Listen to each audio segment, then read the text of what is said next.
মদিনার সাহাবীদের মধ্যে সবচাইতে গরীব সাহাবী ছিলেন সাইয়েদনা বেলাল রাদিয়াল্লাহু তাআলা আনহু। নিজের লজ্জাস্থান ঢাকার কাপড়টা ছাড়া তার কাছে দ্বিতীয় কোনো কাপড় ছিল না। সকালে যদি খাবার পেত, দুপুরে খাবার ছিল না, দুপুরে পেলে রাতের জন্য ছিল না, আজকে খাবার থাকলে কালকে নাই।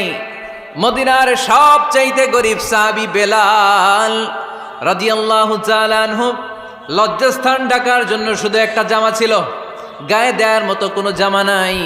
এই সাহাবীর মতো গরীব কোনো সাহাবী মদিনার জমিনে নাই। এই বেলাল রাদিয়াল্লাহু তাআলা আনহুকে বিশ্বনবী ডেকে বললেন, ইয়া বেলাল আনফিক ইয়া বেলাল লা তাখশা মিন যিল আরশি ইকলালা।